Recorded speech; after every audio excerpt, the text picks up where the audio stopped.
অনেককেই আমি দেখি যে চিতল মাছের পেটি রান্না করে গাদা খানিক পেঁয়াজ রসুন আর টমেটো দিয়ে, পুরো স্বাদ বরবাদ একেবারে। এত সুন্দর পেটি তা যদি ওইভাবে রান্না করা হয় তার আর আলাদা কী বিশেষত্ব, চিতল মাছের পেটি হলো কেন? আজকে আমি এমন একটা রেসিপি দেখাবো, আপনি কমসে কম একদিন হলেও এটা রান্না করে খেয়ে দেখবেন, আমার অনুরোধ। আর কমেন্ট করে জানাবেন অবশ্যই। এখানে 6 টুকরো চিতল মাছের পেটি নিয়েছি, ধুয়ে একদম পরিষ্কার করে জল ছড়িয়ে রাখা। প্রথমেই দিচ্ছি 1 ঢাকনা ভিনিগার, দিচ্ছি পরিমাণ মতো হলুদ গুঁড়ো, দিচ্ছি হাতের আন্দাজে নুন, হাত দিয়ে দিতেই পছন্দ করি আর কি, এটা স্পুন ব্যবহার করলে ঠিক আন্দাজ পাই না। এখন এই 3 রকমের উপকরণ মাছের সাথে খুব ভালোভাবে মিশিয়ে 10 মিনিট মতো রেখে দেবো। হয়ে গেছে মাখানো, এখন কড়াটা বসিয়ে দিলাম। রান্নাটা সর্ষের তেলে করছি। এসব খাবারের স্বাদ একেবারে ঠিকঠাক পেতে হলে তেলটা একটু বেশি দিতে হয়। তেলটা ভালো করে গরম হলে আমি মাছের টুকরোগুলোকে একেবারে যত্ন সহকারে ভেজে নিচ্ছি, তবে খুব বেশি একেবারে কাগজের মতো শক্ত করে ভাজছি না। এই পেটিগুলো খেতে একেবারে তুলতুলে নরম হবে, তবে না খেতে ভালো লাগবে। একটা সাইড হয়ে গেছে, একটু পাশ ফিরিয়ে শুইয়ে দিই। জানেন, ওমেগা 3 ফ্যাটি অ্যাসিড এবং প্রোটিন সমৃদ্ধ এই চিতল মাছে রয়েছে প্রচুর পুষ্টিগুণ।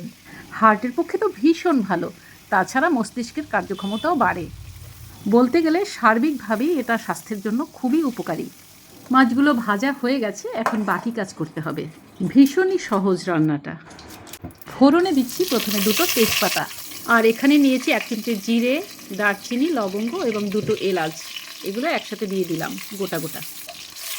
একটা আলু কেটে রেখেছিলাম, ফোড়নের মধ্যে দিয়ে দিলাম। একটু হলুদ অ্যাড করছি আর একটু নুন। জানেন, আমার বড় মা, তখন বড় মার বয়স হবে এই 85 কি 90 বছর। আর দেখতাম বড় মার যে কোমরের কাড়, সেই কাড়ের সাথে কি একটা গাঁথা। একদিন জিজ্ঞেস করলাম, বড় মা এটা কি? বললো চিতল মাছের এটা হাড়, মানে একদম মেইন যে হাড়টা সেটা সেটা পড়লে নাকি কোমরের ব্যথা সারে, তাই বড় মা পরে থাকতেন ওটা। দিয়ে দিচ্ছি শুকনো লঙ্কার গুঁড়ো, দিচ্ছি জিরের গুঁড়ো। আপনাদের কাছে ধনের গুঁড়ো থাকলে সেটাও দেবেন, আমার কাছে আজকে নেই।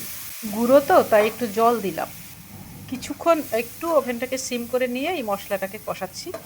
এভাবে কিছুক্ষণ কষিয়ে নিয়ে অ্যাড করতে হবে আদা বাটা। এটা কিন্তু জিরে আর লঙ্কার শেষে দিতে হবে আদাটা, মানে কষানো প্রায় হয়ে এলে।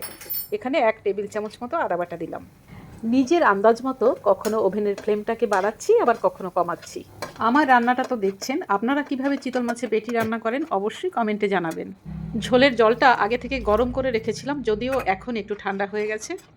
ঝোলের জলটা ফুটে উঠেছে ভালো করে, এবারে মাছের টুকরোগুলো দিয়ে দিচ্ছি যেগুলো ভেজে রেখেছিলাম। চিতল মাছের স্বাদ বাড়াতে ঝালটা একটু বেশি দিতে হয়, এক্ষেত্রে কিন্তু গোলমরিচও ব্যবহার করা যেত। রান্নাটা প্রায় শেষের পথে, আপনাদের কেমন লাগলো অবশ্যই জানাবেন।